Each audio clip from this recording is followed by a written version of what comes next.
9억 원. 와, 이 숫자 하나만으로도 수많은 창업가분들 심장이 막 뛰죠. 정부 지원 사업 중에서도 정말 끝판왕이라고 불리는 팁스 프로그램 이야기입니다.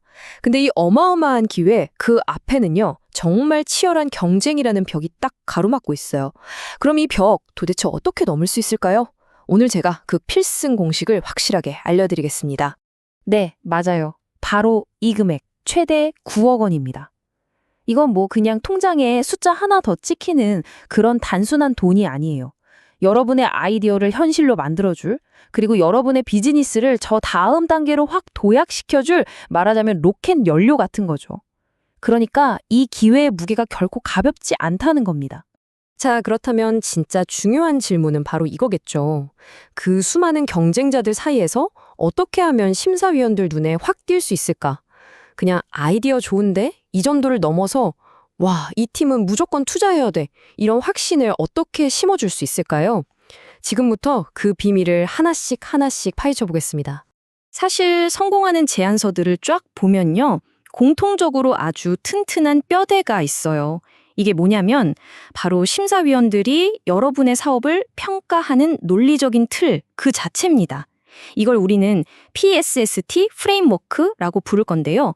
이 구조를 제대로 이해하는 것, 여기서부터 모든 게 시작됩니다. PST, 이게 뭐냐면요. 이 네 가지 질문에 답하는 과정이에요. 첫째, 시장에 문제가 뭔가. 둘째, 우리만의 기술적인 해결책은 있는가. 셋째, 이걸로 어떻게 성장, 스케일업해서 돈을 벌 것인가. 마지막으로 이 모든 걸 해낼 팀이 준비됐는가. 이 네 개의 기둥이 마치 하나의 단단한 건물처럼 논리적으로 빈틈없이 착착 이어져야 한다는 거죠. 좋습니다. 그럼 첫 번째 기둥, 기술부터 한번 제대로 세워보죠. 여기서 진짜 많은 분들이 하는 가장 큰 착각이 뭐냐면 그냥 우리 기술은 정말 뛰어납니다 라고 주장만 하는 거예요. 근데요, 심사위원들은 주장을 듣고 싶은 게 아니에요. 여러분의 기술이 세계 최고 수준이라는 객관적인 증거, 다시 말해 데이터를 보고 싶어 합니다. 이 문장 그냥 사업계획서 첫 페이지에 아예 새겨 넣으세요. 팁스는요, 무슨 동네 1등 뽑는 대회가 아니거든요. 글로벌 시장을 선도할 팀을 찾고 있는 겁니다. 그러니까 여러분의 비전과 야망이 처음부터 이 스케일에 딱 맞춰져 있다는 걸 아주 명확하게 보여줘야만 해요. 자, 왼쪽이랑 오른쪽 차이가 확 보이시나요? 우수한 모터. 이건 뭐 누구나 할 수 있는 말이잖아요. 이건 그냥 희망사항이에요. 하지만 오른쪽처럼 소음은 XX 데시벨 이하로 잡고 토크는 YY 이상으로 만들겠다라고 말하는 순간 이건 측정 가능한 약속이 되는 겁니다. 심사위원들은 희망사항이 아니라 검증할 수 있는 약속에 돈을 겁니다. 자, 그럼 여러분의 R&D 목표를 그 누구도 반박할 수 없게 만드는 방법 알려드릴게요. 첫째, 모든 걸 숫자로 바꾸세요. 둘째, 가능하다면 공신력 있는 제3자 기관, 그러니까 공인시험기관 같은 곳에 시험 성적서를 딱 첨부하는 겁니다. 마지막으로 혁신적인, 획기적인 같은 그런 주관적인 미사여구는요, 이제 과감하게 지우세요. 데이터가 스스로 말하게 두는 겁니다. 자, 훌륭한 기술을 숫자로 증명했다. 그럼 이제 두 번째 기둥을 세울 차례입니다. 바로 시장이죠. 꼭 기억하셔야 할 게 팁스는 무슨 위대한 논문을 쓰라고 주는 돈이 아니에요. 돈을 버는 사업을 하라고 주는 투자금입니다. 그러니까 연구실에서 시장으로 어떻게 수익까지 갈 건지 그 경로를 아주 명확하게 그려야 합니다. 심사위원들이 진짜 유심히 보는 게 바로 이 상용화 타임라인이에요. 왜냐? 이게 여러분의 실행력을 보여주는 첫 번째 증거거든요. 그냥 언젠가는 되겠지가 아니라 딱 1년에서 3년 안에 시장에 들어가서 첫 매출을 만들어내겠다. 이런 구체적인 약속이 필요한 거죠. 아, 여기서 정말 많은 팀이 실수를 합니다. 바로 전략의 분리를 하지 않는다는 거예요. 심사위원들은 두 가지 이야기를 다 듣고 싶어 해요. 첫째는 당장 내일 첫 번째 고객을 어떻게 만들 건가 하는 아주 현실적인 계획. 그리고 둘째는 한 5년 뒤에 이 시장 전체를 어떻게 뒤흔들어 놓을 것인가 하는 가슴 뛰는 비전. 이 두 개는 완전히 다른 이야기여야만 합니다. 이게 바로 여러분의 단기 계획, 그러니까 첫 번째 증거를 만드는 단계입니다. 뭐 거대한 시장을 이야기하기 전에 단 한 명의 고객이라도 우리 제품에 기꺼이 돈을 내게 만들 수 있다는 걸 증명하는 거죠. 이 작은 첫 번째 성공 사례가 나중에 여러분의 모든 주장을 뒷받침하는 가장 강력한 무기가 될 겁니다.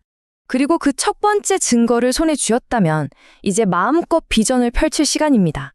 그 작은 성공을 발판 삼아서 어떻게 시장을 장악할 건지, 어떻게 세상을 바꿀 건지, 이 사업의 잠재력이 얼마나 어마어마한지를 보여주는 부분이죠.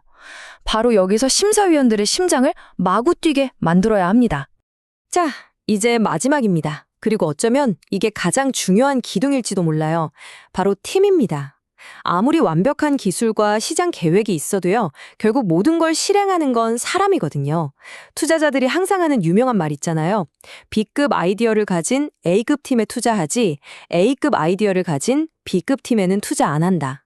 여러분이 바로 그 A급 팀이라는 걸 증명해야 합니다. 이거 그냥 흘려들을 조언이 아닙니다. 심사 과정의 절대적인 진실이에요. 우리 팀이 왜 이 사업을 성공시킬 수밖에 없는지, 왜 이 문제를 풀기 위해 태어난 드림팀인지 사업계획서 모든 페이지에서 그게 느껴져야 합니다.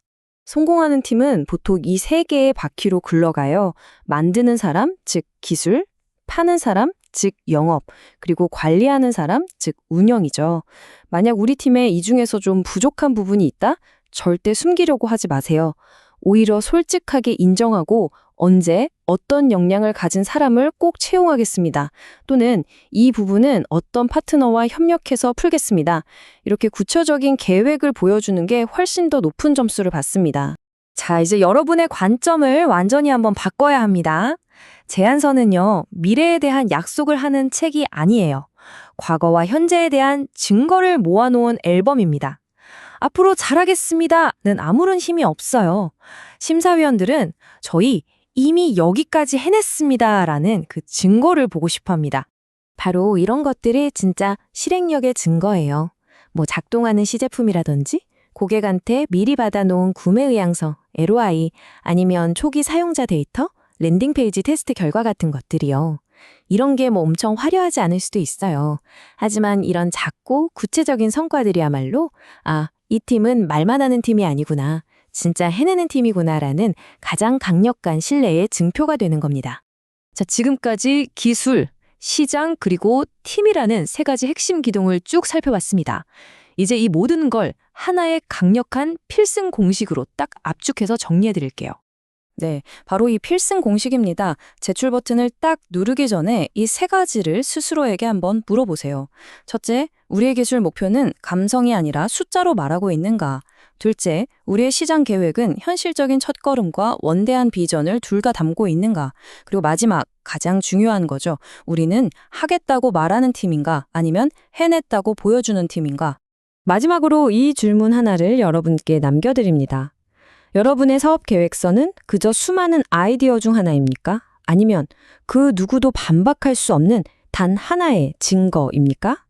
심사위원들은요, 수백 개의 아이디어 속에서 바로 그 빛나는 단 하나의 증거를 찾고 있습니다. 여러분의 계획이 바로 그 증거가 되기를 진심으로 바랍니다.